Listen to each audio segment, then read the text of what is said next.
조금 전에 나왔던 그 병이 소갈, 그러니까 당뇨병이었어요. 실제 조선시대 왕들이 이 소갈병을 많이들 앓으셨어요. 그중에서도 가장 대표적인 분이 바로 4대 임금이신 세종인데요. 세종인 같은 경우는 이 왕조실록을 보면 30세부터 이미 이 소갈증, 이 당뇨가 시작이 됐습니다. 시작이 됐고 점점 증상이 악화되면서 이제 망막증에서 눈도 잘 안 보이고 여러 가지 증상이 생기다가 결국 이제 43세, 10여 년이 지난 다음부터는 하루에 마시는 물의 양이 한 동이 이상을 마셨다.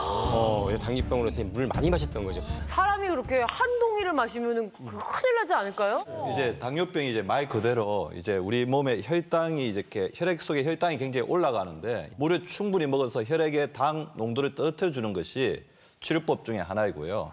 그런데 또 물을 너무 많이 마시게 되면 신장 기능이 떨어지신 분들 같은 경우는 심장이나 폐나 우리 콩팥에 물이 쌓일 수가 있기 때문에 적절하게 자신의 컨디션에 맞게 이제 물을 드시는 게 필요합니다. 네. 아니 그 임금이면 진짜 뭐 최고의 의료 서비스를 누릴 수 있잖아요. 의녀의 의원의 그렇죠. 예. 그리고 제가 이렇게 있고 그런 얘기를 하니까 좀 그런데 근데 이 세종대왕께서는 왜 당뇨병을 이렇게 앓게 되신 이유가 있을까요? 그러게요. 일단 뭐 세종대왕께서 고기에 대한 편식이 아주 심하셨다는 건 굉장히 잘 알려져 있죠. 그래서 그 수라상에 고기가 없으면 밥 먹기를 싫어하셨고 그 신하에게 굉장히 역정을 내셨다라고 합니다. 근데 이제 문제는 이런 식습관만 나쁜 게 아니라 늘 앉아서 책 읽기만 좋아하시고 운동은 아주 싫어하셨다라고 하고요. 기록에 보면 풍채가 좋으셨다라고 하는데 우리가 세종대왕을 볼 수 있는 건 사실 만원권 지폐에서 볼 수 있잖아요. 거기서 보면 굉장히 좋아 보이지만 실제적으로는 우리가 만원권에서 보는 것보다 훨씬 더 뚱뚱하셨을 걸로 추정을 하고 있습니다.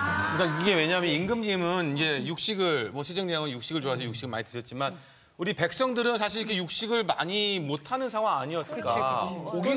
고기는 명절 때나 생일날 맞아요. 그런데 왜 당뇨가 유행했을까요? 아마 백성들이 이렇게 당뇨병을 앓게 된 이유는 탄수화물 때문이 아닐까라고 추정을 해볼 수가 있는데 지금 두 개의 밥그릇이 있습니다. 사실 이제 이 정도 밥그릇이 우리가 지금 요즘 먹는 밥그릇이잖아요. 네네. 밥그릇의 부피가 약 한 290ml. 근데 그 안에 이제 들어있는 우리 밥 한 공기가 보통 210g 정도 되거든요.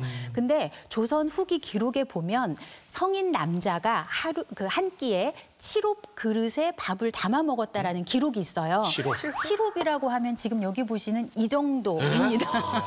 그래서 네. 한 끼예요? 네, 한 명이. 그래서 지금 보면 요즘 우리가 먹는 거에 거의 한 4배에서 5배 정도고요. 실제 조선시대에 있는 그림 중에 하나 보면은 사람 얼굴만한 밥그릇과 국그릇에 밥을 먹었다라는 기록이 실제로 있어요. 문제는 또 하나가 있는데 이렇게 많은 양도 먹었지만 농사를 주로 했기 때문에 식사가 규칙적이지 못하고 폭식하는 경우들이 좀 있었다라는 거예요. 그래서 탄수화물 과다 그리고 폭식 이렇게 하게 되면 혈당이 급격하게 오르면서 당뇨의 위험성이 좀 있을 수 있는 거죠. 사실 오늘날에는 더 심각하고 굉장히 흔한 병이잖아요. 근데 요즘에는 이제 아무래도 이제 먹을 게 많아지고 이렇게 그다음에 활동하기 떨어지니까 65세 이상 어르신들의 3분의 1이 당뇨라고 할 정도로 국민질환이 됐습니다. 2030년에는 우리 인구 2명당 1명이 당뇨가 된다고 할 정도로 무선 질환이 될 가능성이 높습니다. 자.